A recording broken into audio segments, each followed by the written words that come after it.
A atenção é diferente da concentração.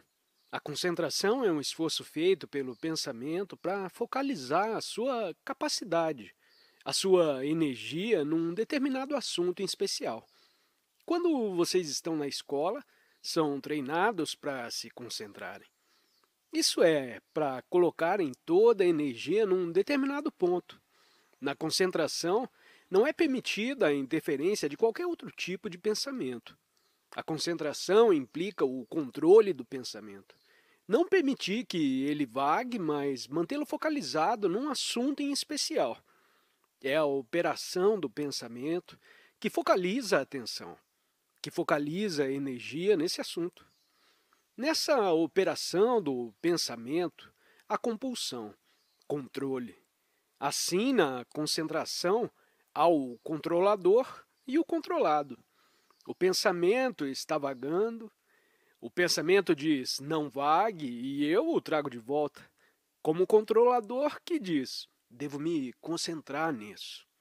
Assim, há o controlador e o controlado. Mas quem é o controlador? O controlador é parte do pensamento e é passado. O controlador diz: aprendi bastante e é importante para mim. O controlador, controlar o pensamento. Isso é, o pensamento dividiu-se em controlador e controlado. Isso é um truque que o pensamento cria para si mesmo. Agora, na atenção, não há nenhum controlador nem o controlado. Há somente a atenção. Assim, é necessário um exame cuidadoso da natureza da concentração, com o controlador e o controlado. Durante toda a nossa vida, existe esse controlador. Devo fazer isso, devo fazer aquilo, devo controlar meus desejos, controlar a minha raiva, controlar o meu ímpeto. Devemos ser bem claros no entendimento do que é a concentração e do que é a atenção. Na atenção, não há nenhum controlador. Assim, na vida cotidiana, existe acaso um modo de viver no qual toda forma de controle psicológico deixe de existir? Porque controle significa esforço, significa divisão entre controlador e o controlado. Estou com raiva e devo controlar a minha raiva. Eu fumo e não devo fumar e devo resistir ao fumo. Estamos dizendo que há alguma coisa completamente diferente. E isso pode ser entendido e pode ser completamente rejeitado. Porque é muito comum dizer que a vida toda é controle. Se você não se controlar, vai tornar-se permissivo, absurdo, sem sentido. Portanto, você deve se controlar.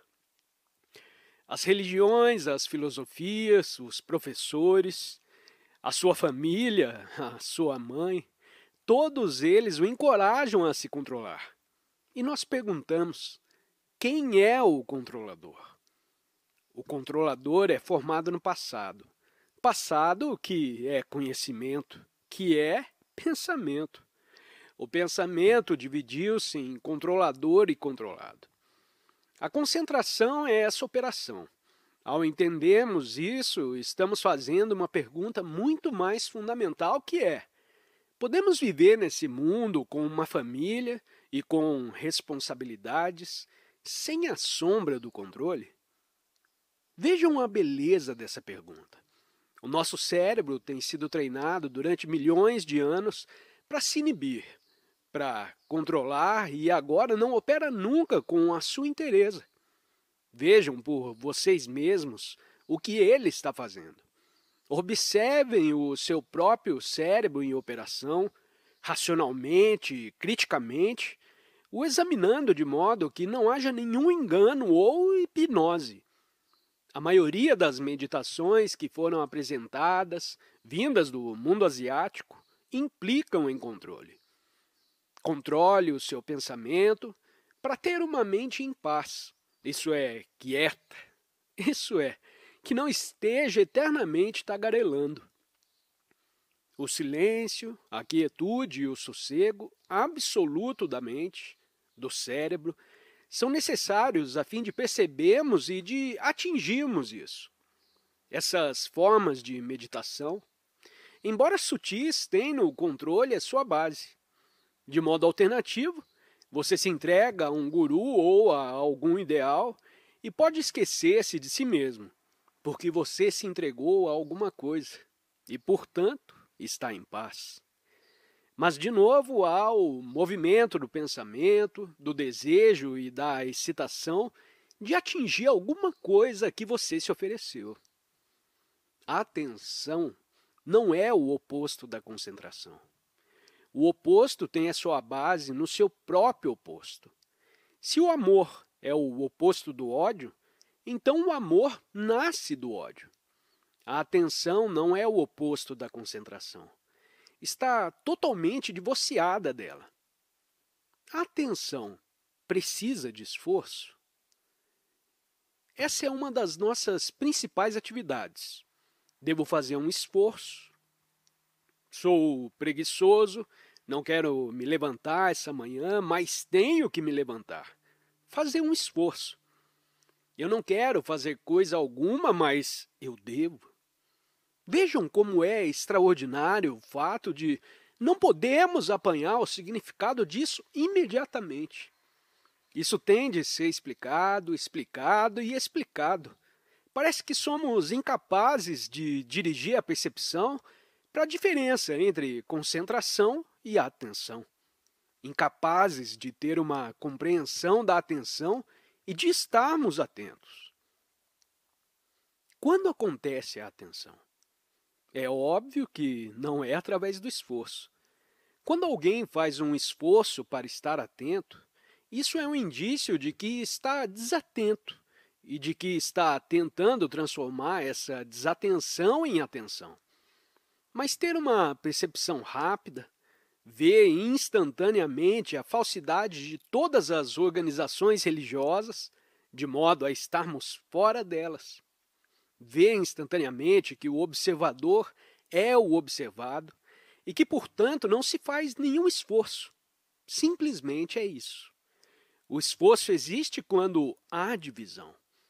Será que isso não indica que o nosso cérebro se tornou insensível porque fomos treinados e assim ele perdeu a sua antiga rapidez, a sua capacidade de ver diretamente, sem todas as explicações e palavras? Mas, infelizmente, temos que passar por isso porque a nossa mente, o nosso cérebro, não podem, por exemplo, entender instantaneamente que essa verdade não tem caminho.